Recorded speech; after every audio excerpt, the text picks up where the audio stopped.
BE content is exclusively meant for academic purposes and for enhancing teaching and learning.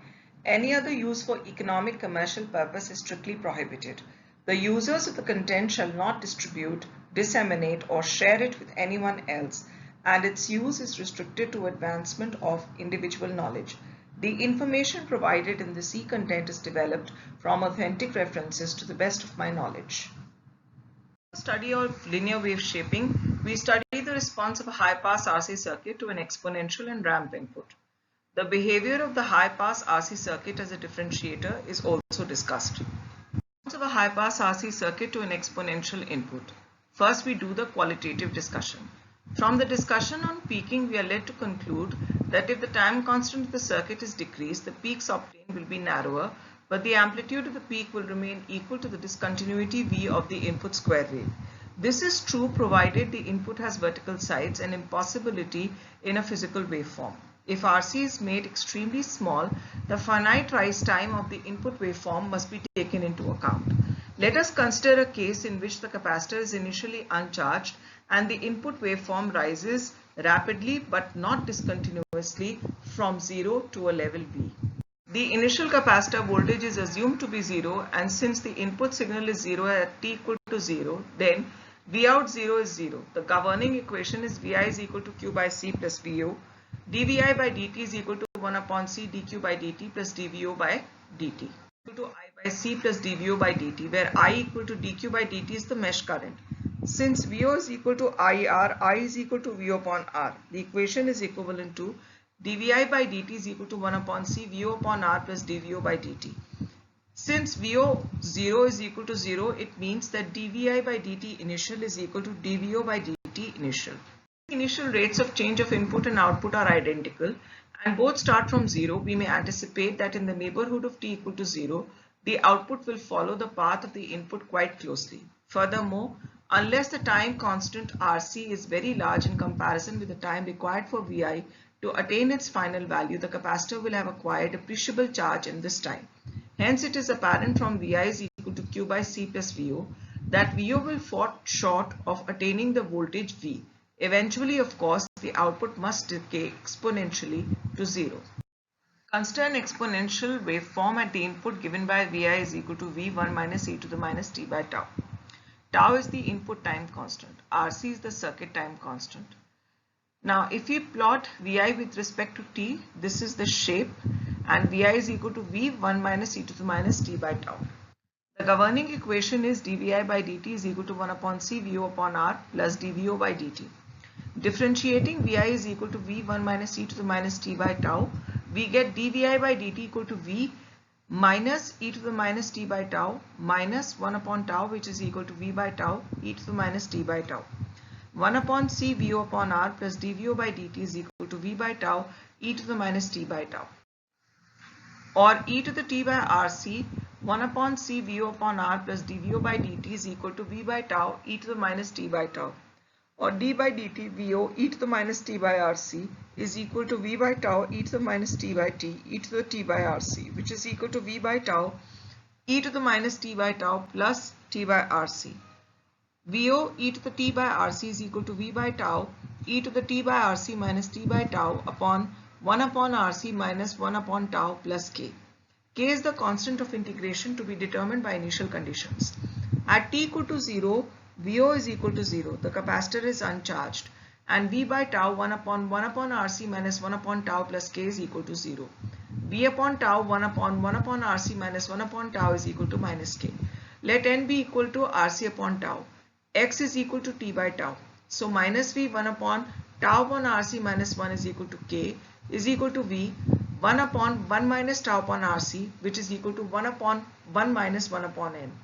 Vo e to the x by n is equal to V e to the x by n minus x 1 upon n minus 1 plus 1 upon 1 minus 1 upon n. So Vo is equal to V n upon n minus 1 within brackets e to the minus x by n minus e to the minus x. For n not equal to 1, this is the solution. But if we want to find out the solution for n equal to 1, that is the situation where RC is equal to tau, we will need to begin with the governing equation again, that is 1 upon C Vo upon R plus dVo by dt equal to V by tau e to the minus t by tau becomes e to the t by tau within brackets 1 upon c VO upon R plus dVO by dt, which is equal to V by tau e to the minus t by tau, or dVO e to the t by tau by dt is equal to V by tau, or VO e to the t by tau is equal to V by tau t plus k. At t equal to 0, VO is equal to 0, therefore k is equal to 0. Or VO e to the x is equal to V times x, or VO is equal to Vx e to the minus x. For n equal to 1, this is the solution. If Rc is very much larger than tau, it means that n is very much larger than 1 and e to the minus x by n is very much larger than e to the minus x. So VO is approximately equal to V times n upon n minus 1 e to the minus x upon n, which is approximately equal to V times e to the minus x upon n, which is equal to V e to the minus t upon Rc. This equation agrees with the way the circuit should behave for an ideal step voltage. Near the origin of time, the output follows the input. Smaller the time constant, smaller will be the output peak. For example, if Rc is equal to tau, the time constant for the input wave n is equal to 1, the peak output will only be 37% of the peak input, but a very narrow pulse will result. The larger Rc is relative to tau, larger will be the peak output but wider as well. That value of Rc is chosen which gives the best compromise between these two conflicting characteristics for a particular application at hand. The choice is seldom critical. A waveform which is 0 for t less than 0 and v equal to alpha t for t greater than 0 is called a ramp or sweep voltage. If this waveform is applied to a high pass RC circuit, the output is governed by Vi is equal to Q by C plus Vo, or dVi by dt is equal to I by C plus dVo by dt, or dVi by dt is equal to 1 upon C Vo upon R plus dVo by dt, or alpha is equal to 1 upon C Vo upon R plus dVo by dt. Integrating factor is e raised to the power dt upon Rc, which is equal to e to the t upon Rc. Alpha is equal to 1 upon C Vo upon R plus dVo by dt multiplied by the integrating factor. The right hand side is dVo by dt e to the t by Rc, which is equal to alpha e to the t by Rc plus k on integration.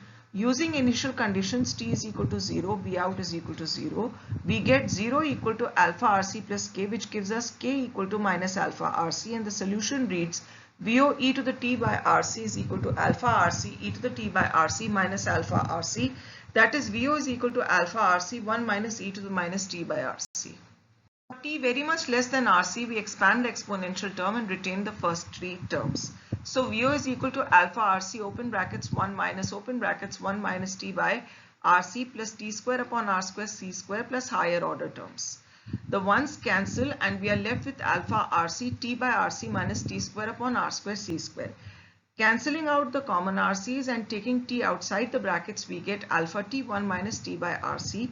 This indicates that the output signal falls away slightly from the input. As a measure of departure from linearity, we define the transmission error Et. It is the difference between input and output divided by the input. The error at time t equal to capital T is Et is equal to Vi minus Vo upon Vi, which is equal to alpha t minus alpha t 1 minus t upon 2 Rc upon alpha t, which is equal to t upon 2 Rc, which is equal to pi f1 t. f1 is equal to 1 upon twice pi Rc, the lower 3 dB point. For example, if we desire to pass a 2 millisecond sweep with less than 0.1% deviation from linearity, then 0.1 upon 100 is equal to pi f1 into 2 into 10 to the power minus 3. So f1 is equal to 1 upon twice pi, which is equal to 0.16. f1 is less than 0.16 Hz and Rc is greater than 1 second. For larger values of t in comparison with Rc, the output approaches the constant value alpha Rc. We now discuss the high-pass RC circuit as a differentiator. A differentiator is a network in which the output signal is proportional to the derivative of the input. So Vi equal to Q upon C plus Vo, Rc is very small, dVi by dt is approximately equal to I upon C is equal to Vo upon Rc, gives us Vo equal to Rc dVi by dt. If the time constant is very small in comparison with the time required for the input signal to make an appreciable change, the circuit is called a differentiator. The name arises from the fact that under these circumstances, the voltage drop across R will be very small in comparison with the drop across C. Hence, we may consider that the total input Vi appears across C so that the current is determined entirely by the capacitance C. Then the current C dVi by dt and output signal across R is VO is equal to R C dVi by dt. Hence the output is proportional to the derivative of the input. The derivative of a square wave is a waveform which is zero uniformly except at points of discontinuity. The differentiator. At these points, precise differentiation would yield impulses of infinite amplitude, zero with an alternating polarity. The RC differentiator provides in the limit of a very small time constant of waveform, which is correct except for the fact that the amplitude of the peaks never exceeds V. Such an error is to be expected since at the time of discontinuity, voltage across R is not negligible compared to C. For the ramp input, Vi is equal to alpha T, R, C, dVi by dt is equal to alpha RC. The output approaches proper derivative value only after a time has passed corresponding to several time constants. The differentiator, error near t equal to 0 is again due to the fact that in this region the voltage across R is not negligible compared with that across C. If we assume that the leading edge of the pulse can be approximated by a ramp, then we can measure the rate of rise of a pulse by using a differentiator. The peak output is measured on an oscilloscope. This voltage divided by RC gives us the slope alpha. If R and C are not given to the desired accuracy, then the system must be calibrated by using a pulse of known rate. Criterion for good differentiation in terms of steady-state sinusoidal analysis. If a sine wave is applied to a high-pass RC circuit, the output will be a sine wave shifted by a leading angle theta such that tan theta is equal to xc upon r, which is equal to 1 upon omega rc. The output is proportional to sine omega t plus theta. In order to have true differentiation, we must obtain cos omega t, that is theta is equal to 90 degrees.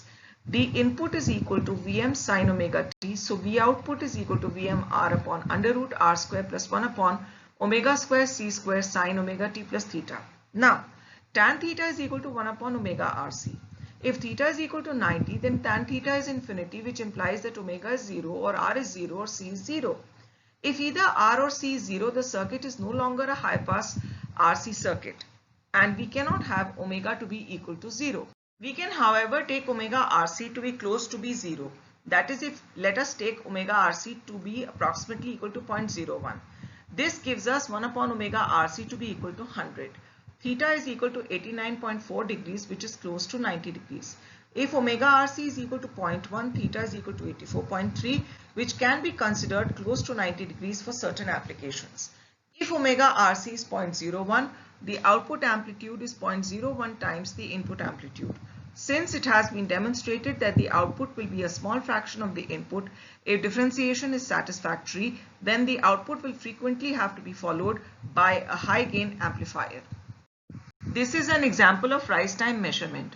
VO is equal to RC VI upon T, therefore T is equal to RC VI upon VO. Rise time is equal to 0.9 T minus 0.1 T, which is equal to 0.8 T, which is equal to 0.8 RC VI upon VO.